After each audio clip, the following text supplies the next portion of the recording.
Good evening, everybody. It's 9:30 on the East Coast, 6:30 on the West Coast. It's time for your weekly Calamity Jane live stream. James, how are you doing on this late summer evening? I'm doing all right. No complaints.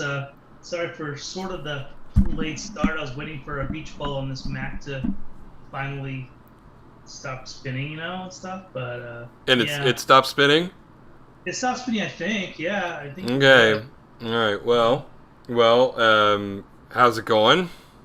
Good. Good. Other than that, good. Good. Excellent. Technically, yeah, just technically just dealing with stuff. But other than that, good. No Excellent. Good to complaints. How hear. are you doing? I am doing perfectly acceptable, you know? Okay. So, yeah, that's good. Perfectly acceptable is a good space to be in sometimes. Hmm. Mm, Um, yeah. Yeah, I mean, so. I know I was raving about No More Heroes 3. Mm-hmm. And I think you said you picked it back up again. Is that right? Yes, I played it a little bit today, and I will continue on my quest. Now, my understanding from the last time we spoke is that you have now completed No More Heroes 3, Yeah. and you're literally bursting at the seams, desperately wanting to tell me everything that happens, and you're waiting very patiently for me to catch up and Yeah. finish it now. Yes. I mean, and the main reason why is I think the game. I mean, Suda51. You could tell he's played a lot of games, and Mm. there's a lot of references to games.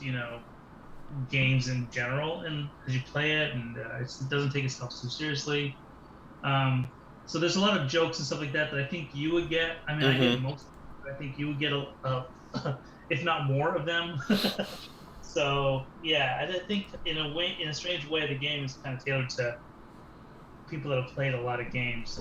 But yeah, I Yeah, I love mean it. it's always been a bit of an in joke, right? People who aren't sort of in the milieu of geek culture or otaku culture, there's a lot that you can miss, right? It's a very self-referential um, game when it comes to the fandom that surrounds these types of products. Not just anime and kaijus, but wrestling and video games and movies. And No More Heroes 3, there's like these interstitial, I don't know, like podcasts where he and some character talk about Takashi Miike, who is a very, very accomplished Japanese director, and it Yeah, has nothing to do, as far as I'm aware, it has nothing to do with the rest of the game. It's just an opportunity to be nerdy and geeky in the space that Travis Touchdown sort of straddles around. yeah, pretty much. And that's kind of where I was getting at. Is I think you would get like I didn't get those references at all, but you do. I don't know what topic culture is at all. I don't know what Yeah, that is. yeah, yeah. Any part of that? I don't know. What is? Okay, first of all, tell me what is otaku culture? What is that? What's going on? Basically, it's enthusiasts of Japanese culture, but Okay. like gaijin enthusiasts, so non-native enthusiasts. So a gaijin is a foreigner, basically, Uh huh. and Yeah. so people who obsess over Japanese culture but aren't Japanese are generally considered otaku. At least that's my understanding of it. Okay. Right? All right. Um, That- yeah. Yeah. Well, there's definitely a lot of that in the game. Obviously, as you've seen. So, uh, yeah. And now you gotta do is just play it. Yeah. Yeah. Stop, baby. Again, the whole Takeshi world. Miike, Takeshi Miike, not Takahashi. I don't know why it's Takeshi Miike. Sorry. So is he an older director? Yeah, What's he's been around for a while. The thing that I know him most for is an incredibly creepy horror movie called Audition. But he's kind of a Japanese god of horror. He's done some really, really weird, kind of fringe horror films. And the one that really I think he's most well known for in this country at least is Audition. And I don't want to say anything about it, but it's actually a legitimately terrifying movie.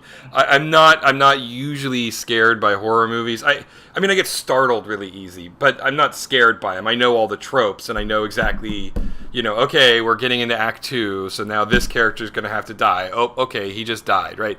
Horror movies, like, for the most part, are pretty boilerplate, and once you know the formula, they stop being particularly scary, aside from jump scares. And also, I don't really care for body horror, so, I've seen Hostel, and I've seen a few of the Saws, and I don't find them scary, I just find them, I don't know, like, a little bit like unappealing pornography, and horror porn type of stuff. Yeah, it's gore porn, and that doesn't really get my motor running, quite frankly. I mostly get bored of looking at it. Now, I've known people who really dig it because they really love makeup and they love prosthetics, and it doesn't get more graphic and interesting than that type of horror film. But I prefer movies that are a little less violent and a little bit more just like genuinely trying to unsettle you. And Takashi Miike's Audition is without a doubt one of those movies. I've seen it once and it's just like, oof. I don't know if I could sit through that again. It was so disturbing. But it's not actually that violent. I mean, it's violent, but it's not like Eli Roth violent. But yeah, it's great. And so when all of those interstitial pieces are talking about Takashi Miike, I'm like, it's so inside baseball. I mean, it's so nerdy and so niche. But it's one of those, and we've talked about this on the stream before. It's a 10%er joke, right? Like it's something that you intentionally put in, knowing full well that only 10% of the audience is going to understand it. But that 10% of the audience feels very smart, and they feel like they're part of an exclusive club as a result of it. Yeah. And yeah, it's something that I learned in school when I was taking television writing. The teacher talked about 10% jokes. Mm-hmm. And I didn't know there was a technique for that, but that makes a lot of sense. Mm-hmm. Kind of joke thing kind of going on. That's pretty cool. Sorry, I'm trying to get us started here with the stream while I'm talking. So sorry if I'm a little distracted. Oh no, it's fine. I understand. Yeah, it's our faces have been center point of the screen for far too long at this point. We need your pretty pictures, James. Okay, all right. Let me share screen. Let me go into my share screen mode. And desktop, sure. All right, you can see that, I'm assuming? I can. That is a really interesting caricature of the Road Warrior. Yes. So remember last week I was mentioning that I wanted to kind of use the Road Warrior and that post-apocalyptic kind of theme for the OCD. Yeah. This is me doing homework and kind of just seeing some stuff. I just did some Google searches and dropped some images in my file just to kind of look at and reference. I'm not going to go in nearly as much detail as these guys, but yeah, I thought these were kind of interesting. They are pretty interesting. Wow. I just watched The Road Warrior again maybe a month ago now. It's still just a really amazing movie. Yeah. Now you're talking about the original Road Warrior. Not Thunderdome, not Mad Max, and not Fury Road. The Road Warrior, Mad Max 2. Okay. Yeah. Okay. Which is interesting. What it was called in Australia. The producers in the States, when they were bringing the movie over, felt that Mad Max didn't have a large enough brand awareness. And so they didn't want to call it Mad Max 2. They wanted a name that would be more evocative and less dependent on the brand, hence the Road Warrior. Huh. Okay. Yeah. That's interesting. I always got confused. Like, was Road Warrior number 1 and then Mad Max was number 2? And then I just knew Beyond Thunderdome, whatever it's called, was the last one and was not as well received as the other ones. But yeah. So is Road Warrior number 1? Road Warrior is number 2. The first film was just called Mad Max. Okay. And in Australia, the second film was just called Mad Max 2, and then got the title The Road Warrior for a Western or an American release. Yeah. even with you going over it in the beginning, it still goes over my head. Like, yeah, the one. Which one's the one with the dog? And that one I think is Road Warrior. That's Right? Road Warrior. Yeah, yeah. That's how I keep it straight. Of the original trilogy, it's the best one. Mad Max is an indie film through and through, and there's some really great moments. And sort of like with Scorsese's "Who's That Knocking at My Door" or Kevin Smith, and I know we don't.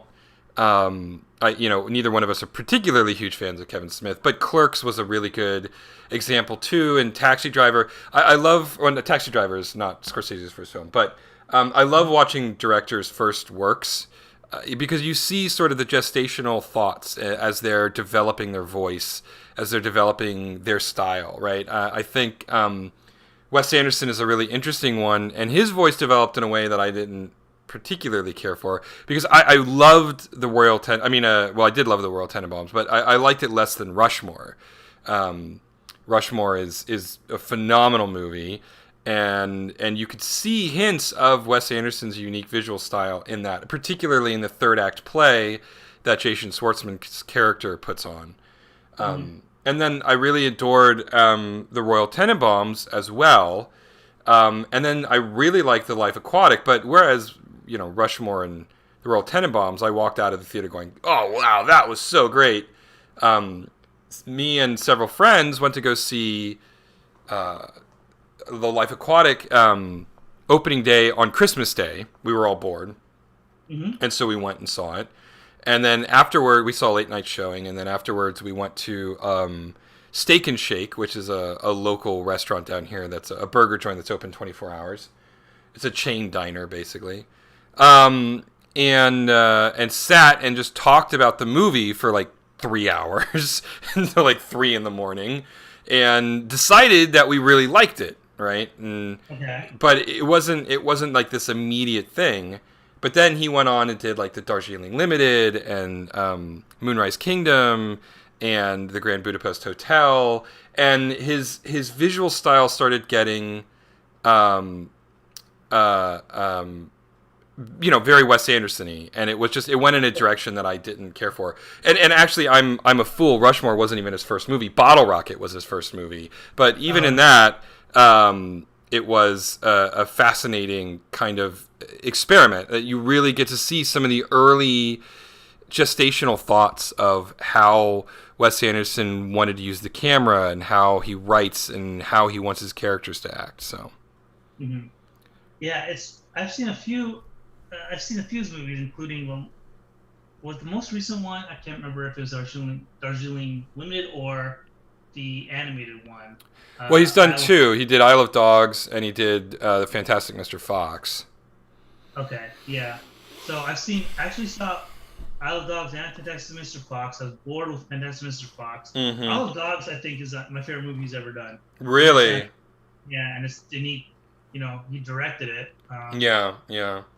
But I would always find myself going to these Wes Anderson movies, and I'm always going anticipating a lot. The only time I actually had a good laugh was Rushmore. That's only because I really went because of Bill Murray being in it.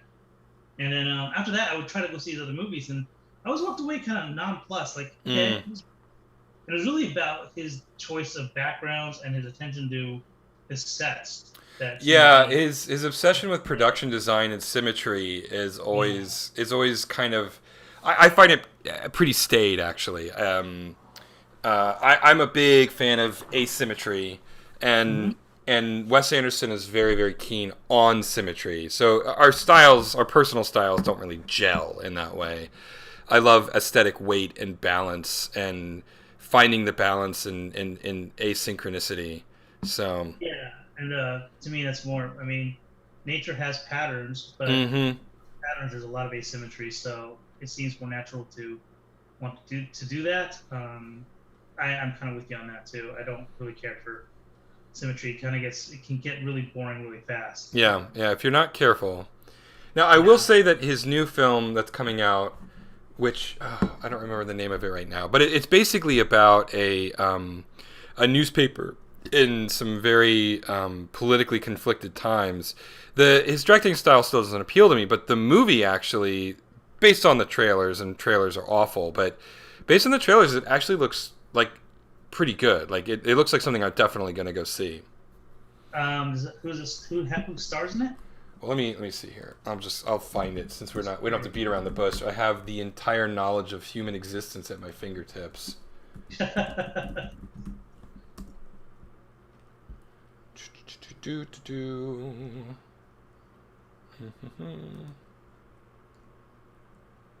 All right, here we go. The French Dispatch. Okay. Is a new film, and it stars a lot of people. Timothée Chalamet, who is in the new Dune film. Okay. Léa Seydoux, who I don't know that well, but Willem Dafoe, Adrian Brody, Tilda Swinton, Saoirse Ronan, Elizabeth Moss, Owen Wilson, Ed Norton, Jeffrey Wright, Benicio del Toro, Christoph Waltz, Bill Murray, Frances McDormand, Liev Schreiber, Angelica Houston, Rupert Friend, Jason Schwartzman, of course. Henry Winkler apparently is in it. I mean, the list goes on and on and on. And I think Hollywood actors just, they love him. They love Wes Anderson. And so they're always chomping at the bit to be in his movies. I wonder what that is with him. Like, what is it about him? Is he just really good at parties or something? Or? Maybe. I don't know. I mean, I think it's Hollywood without feeling Hollywood. Right? I mean, Wes Anderson, in my opinion, makes very Hollywood movies. But they have an independent cinema feel to them. And I think Hollywood actors like that because then they get their big paychecks, but they get to feel like they're also doing an indie movie at the same time. So in a sense, they're getting their cake and eating it too. Yeah, I can see that. That's my uninformed outsider's point of view, at least. You're probably right on that. I think because there's an allure to doing indie film and being, I'm in an indie film. So that way. Mm-hmm. Yeah, there's cachet to it, right? Yeah. Mm-hmm. Like you said, he kind of does have that kind of feel to his movies. Even though, like, doesn't he get? The only reason why we know about his movies is because he gets distributed by big studios anyway, like through their little wannabe. Yeah, they're indie labels, right? Yeah, indie label, like Fox Searchlight, for example, or something. Exactly. I think it is Fox Searchlight that distributes his films. Yeah, I mean, that's true. And it works. If it didn't work, they wouldn't keep doing it, right? I mean, the only thing that Hollywood cares about is money. If something that they pay for turns out to be great art and turns out to be this classic piece of cinema that people remember for time immemorial, cool. That's nice, I guess. But what's the opening weekend receipts, right? Like, that's really the only thing they care about. But, that's fine. There's nothing wrong with commercial art. I wish, and this isn't specifically, I mean, this obviously isn't limited to Hollywood by any stretch of the imagination. I wish our culture in the United States wasn't driven so much just by the raw pursuit of money. But that's life, and every once in a while you'll get a really, really good movie out of it, but 99% of what comes out these days is not great. So, with all that being said, I'm totally gonna 180 on you and say that I went and saw Shang-Chi. You saw Shang-Chi, right? Yeah, I heard about that. Yeah. Rings. Yeah. Corporate superhero. Everything. Corporate superhero. Everything that I hate about modern filmmaking. Yep. Are in corporate superhero movies. That's where we're at. Corporate superhero. Yeah. Time. And but I will say this. I found the movie very enjoyable, mainly because, to me, it's probably one of the best fight choreographed movies I've seen in a few years. It was really well done. Really? That was worth the price of admission. And it turns out, and I guess I get Google searches or whatever. The guy who choreographed it was the guy who worked with Jackie Chan on a myriad of his movies. That's correct. Yeah, the fight choreographer comes from the world of Jackie Chan. You are correct about that. Okay, and so when I was watching it, I was saying to myself, watching, I had no idea. I was like, wow, this reminds me back when I first saw Rumble in the Bronx. This is great. Yeah, same fight choreographer. Yeah. See, so right there, it made the movie worth it for me. Now, there were plenty of story moments, and I won't do any spoilers. There were some story issues I had with it. But other than that, the fighting itself, like, if Marvel, if they keep going with this character, I don't know how they're gonna top it if he passed away, the fight choreographer. But what they set in stone, if they do that, they do kung fu, martial arts, karate type movies like this with superheroes, and he had a lot of charm and charisma on screen. I think it could really work. But if they lost him, sadly, I mean, tragically he passed away. But it was a great, refreshing movie where you didn't have to rely on laser beams or eye blast or something like that. It was just.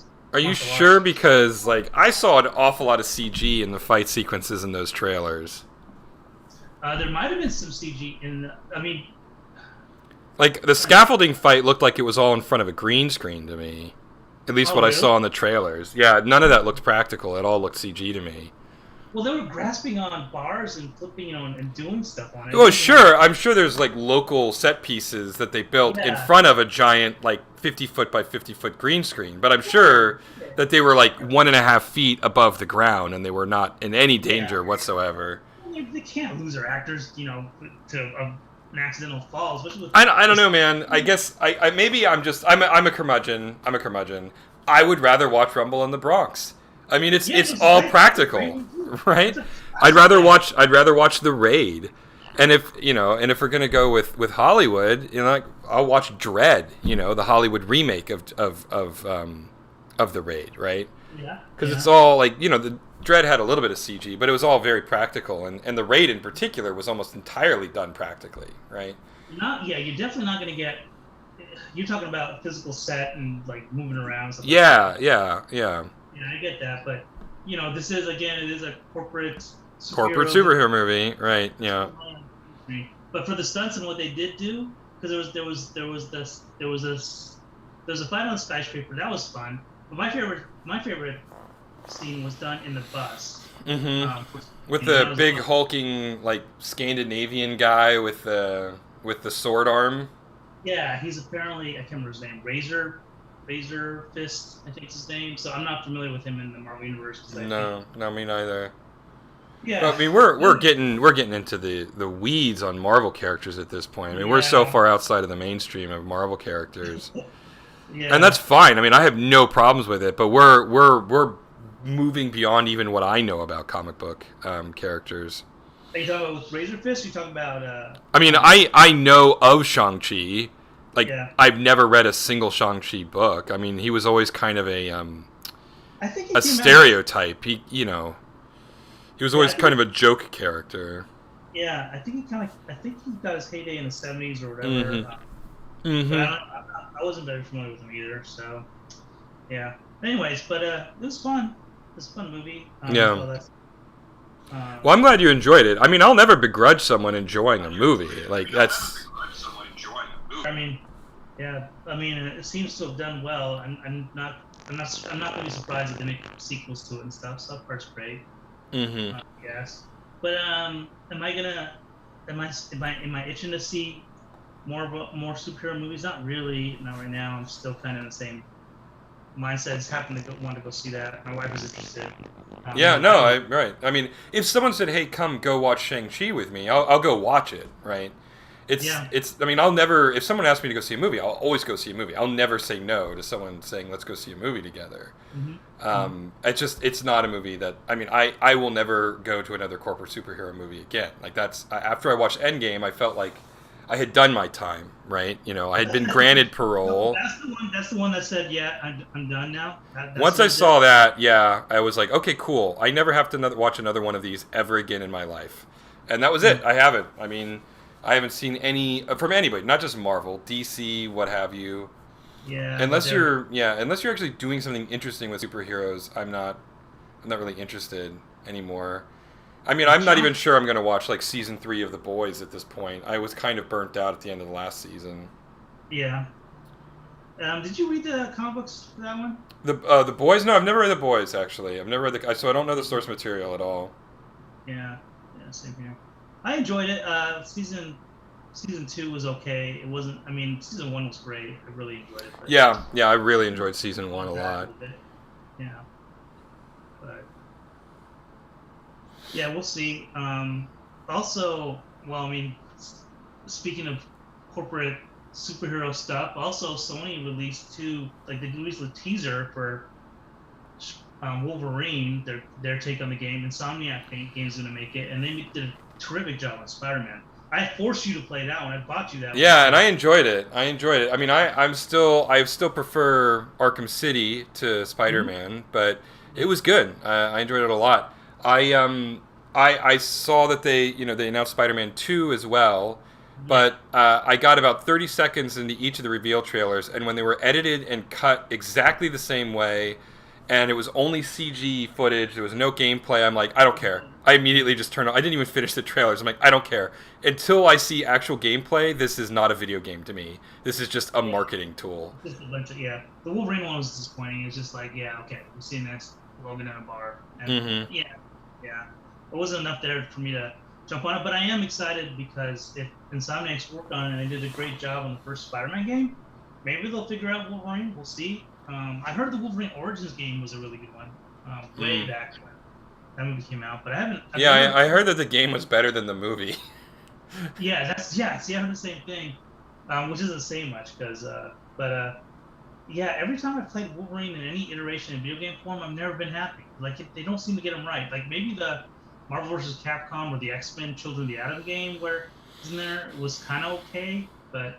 I mean, those are just fighting games. Those are microcosms of mechanics. Yeah, you get some of the things that how he'd attack and stuff. Right. They never seem to.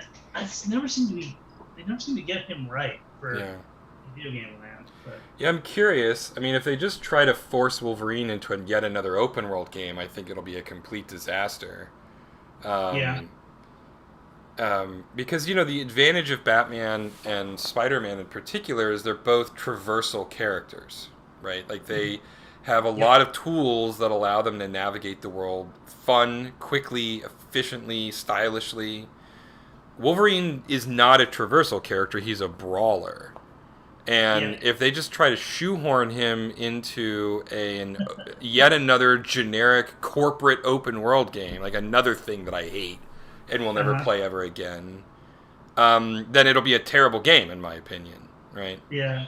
I think it'd be hilarious if they just reskin Spider-Man 1 and put Wolverine. Right, and Wolverine is just using grappling hooks for no reason. Like, it's like, let's go back to the days of 8-bit games where these licensed products had literally nothing to do with the source material, but they bought like a marketing label and they put it on the front of the box, right? Yeah.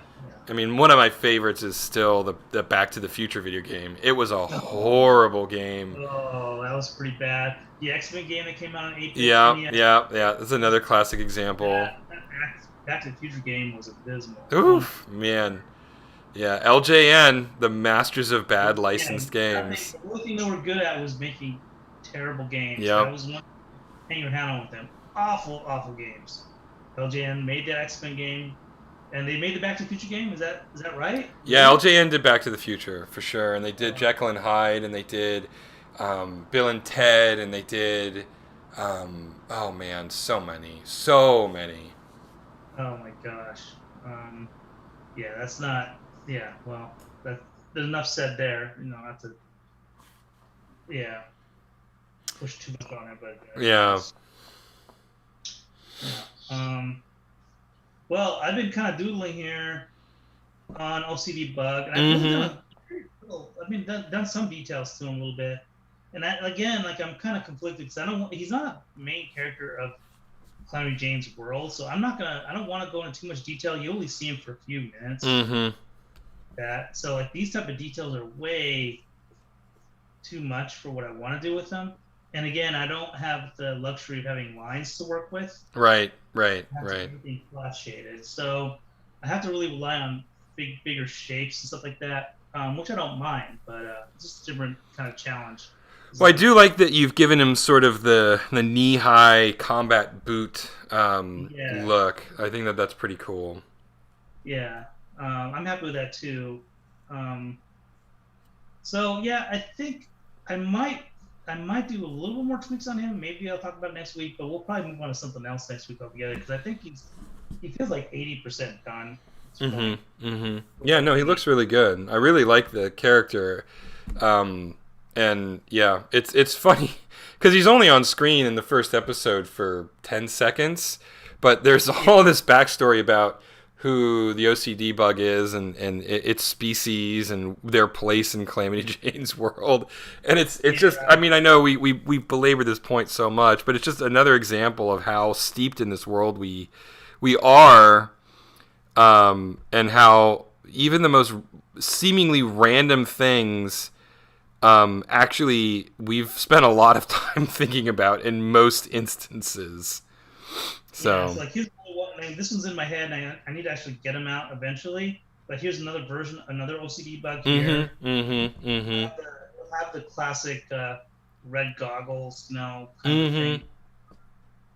Yeah, so he'll be like that, and of course he'll have a leather jacket on. I mean, I do want to do more when we have more gags to do. Like have the leather jacket on, maybe a big giant belt. Oh yeah, that's a good idea. So I mean, there's gonna be this isn't the last one. He's only the first one we're seeing. This one. Yeah. Oh yeah. And I don't know. I mean, I've never considered giving the individual OCD bugs names. They're more of a hive creatures, and so sort of like the Borg in that way. I mean, I know that there's Hugh, obviously, but that's in 7 of 9. But those are more the exceptions rather than the rules, at least in the Star Trek lore. Yeah. But yeah, no, the OCD bugs are fun, and we will definitely explore them in more detail. But yeah, right now they're just sort of they live in the background of our minds and are an ever-present reality when we're writing the show. Yeah, but yeah, but those are great, and OCD bug looks great, and we're at 31:51. So I think this is a pretty good stopping point for the time being. So thanks everybody for tuning in as always, and you can find us at calamityjane.rocks. That'll take you to our Patreon page. Please feel free to subscribe over there, and help us make this cartoon. And otherwise, we'll see you next week. Same OCD bug time, same OCD bug channel. You can find us on Facebook and social media and all the things. Thanks, everybody, for watching. Stay safe out there. Good night. Good night.